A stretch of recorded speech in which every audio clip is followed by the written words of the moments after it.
वहाँ पे मोहल्ले के लोग मरे जा रहे हैं और मोहल्ला क्लिनिक का डब्बा, वहाँ पे केजरीवाल का फ़ोटो, मनीष सिसोदिया का फ़ोटो वहाँ पर लगाकर लोगों को दिखाने के लिए खड़ा है।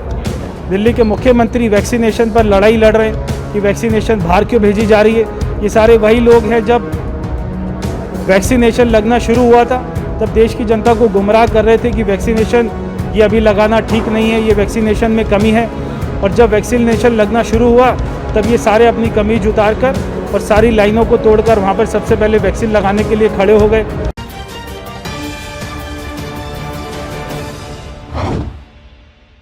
बाहरी दिल्ली नजफगढ़ में सांसद प्रवेश वर्मा ने अपनी संस्था राष्ट्रीय स्वाभिमान के सौजन्य से जरूरतमंद ग्रामीण वासियों को ऑक्सीजन की सेवा उन्हीं के घर तक पहुंचाने के लिए ऑक्सीजन कंसंट्रेटर मशीन समर्पित की।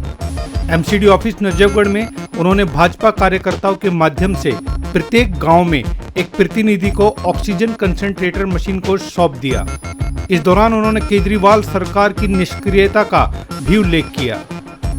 देखिए, चाहे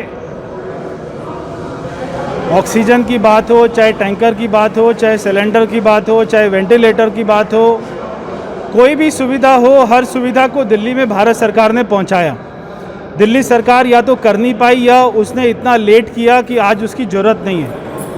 कल दिल्ली का मुख्यमंत्री ने घोषणा किया कि हम ऑक्सीजन कंसंट्रेटर मशीन दे रहे हैं, उसका बैंक बना रहे हैं, मगर उन्होंने वो मशीन नहीं दिखाई, केवल घोषणा कर दी। अभी किनको मिल रही है, किनको नहीं मिल रही, सारे लोग ये सोच रहे हैं कहाँ मिलेगी, कैसे मिलेगी।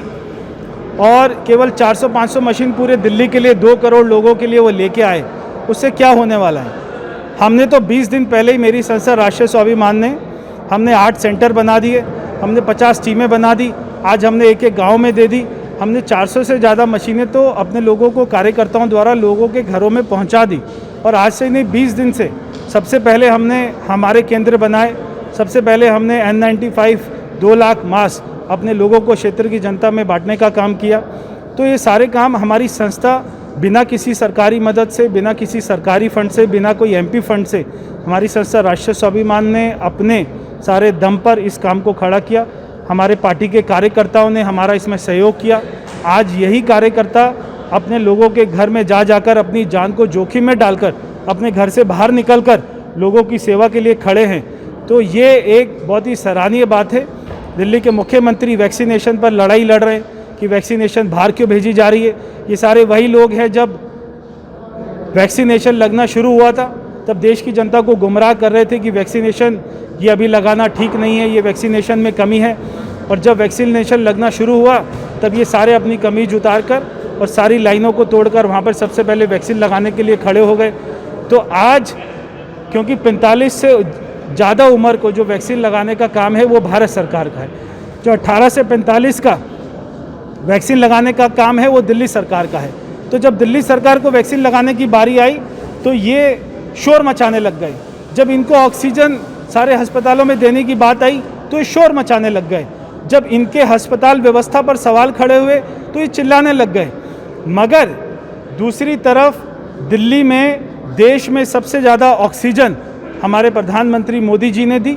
आज दिल्ली को आज भी अगर पर कैपिटा पेशेंट के हिसाब से ऑक्सीजन की मात्रा देखें तो देश में आज दिल्ली को, पेशेंट को सबसे ज़्यादा सर्वाधिक ऑक्सीजन मिलती है। जिस पे कोर्ट ने कहा कि अगर महाराष्ट्र को वहाँ पर अगर 25 लीटर ऑक्सीजन चाहिए एक पेशेंट को, तो दिल्ली में 66 लीटर क्यों चाहिए। ये ऑक्सीजन कहाँ जा रही है? क्या ये ऑक्सीजन आम आदमी पार्टी के कार्यकर्ताओं के घरों में जा रही है, उनके इमरान हुसैन के घरों में जा रही है, एक वोट बैंक के लिए वहाँ पर उपयोग में हो रही है, या पंजाब में भेज रहे हैं या उत्तराखंड में भेज रहे हैं? उसको कहाँ ये यूज़ हो रही है? जब ये बात का मुद्दा उठाया ऑक्सीजन ऑडिट करने के लिए, उस समय से केजरीवाल ने कभी ऑक्सीजन का नाम नहीं बोला अपने मुंह से। तब उसने बोला ऑक्सीजन सब ठीक है, कि ऑक्सीजन ऑडिट होगा तो वो पकड़ा जाएगा। आज वो वैक्सीनेशन के नाम पर गुमराह कर रहा है, राजनीति कर रहा है। वैक्सीनेशन आज जो दिल्ली सरकार खरीद रही है उसमें भारत सरकार का कोई ना तो रोल है, ना वो उनके माध्यम से जाते हैं कंपनी के पास। 1 तारीख से कंपनी ने स्पष्ट कर दिया कि हर राज्य सरकार हमें डायरेक्ट ऑर्डर कर रही है और हम सारी राज्य सरकारों को डायरेक्ट सप्लाई कर रहे हैं। केवल केजरीवाल के लेटर लिखने से वैक्सीन नहीं मिल जाती है। नींद में जागने से समय पर तो वैक्सीन मिलती है। हमारी लोकसभा में इंदिरा गांधी हॉस्पिटल है जो पिछले 8 सालों से बन रहा है, जिसमें 1200 करोड़ रुपया बिल्डिंग में लग चुका है, मगर अगर वो एक आदमी की जान नहीं बचा पाया तो दिल्ली सरकार ने हॉस्पिटल इतना पैसा क्यों खर्च कर रही है? और ये पैसा आज से नहीं, ये पैसा शीला दीक्षित के समय से खर्च हो रहा है, तो दिल्ली सरकार उसको क्यों नहीं शुरू कराती? दिल्ली की सरकार ने जो मोहल्ला क्लिनिक के ऊपर 1400 करोड़ रुपया खर्च कर दिया, क्या मोहल्ला क्लिनिक में आज एक भी टीका लग रहा है, एक भी कोरोना की दवाई मिल रही है, एक भी कोरोना का टेस्ट हो रहा है, या वहाँ पर वैक्सीन लग रहा है? उस मोहल्ला क्लिनिक का फ़ायदा क्या है जो उस मोहल्ले के काम नहीं आ रहा? वहाँ पे मोहल्ले के लोग मरे जा रहे हैं और मोहल्ला क्लिनिक का डब्बा, वहाँ पे केजरीवाल का फ़ोटो, मनीष सिसोदिया का फ़ोटो वहाँ पर लगाकर लोगों को दिखाने के लिए खड़ा है। तो ये बहुत सारी बातें दिल्ली की जनता को सवाल पूछने चाहिए। सांसद प्रवेश वर्मा ने ऑक्सीजन कंसंट्रेटर मशीन की सेवा लेने के लिए स्थान अनुसार कार्यकर्ताओं की लिस्ट और उनके फोन नंबर भी जारी किए। न्यूज़ 43 चैनल को अब भी सब्सक्राइब करें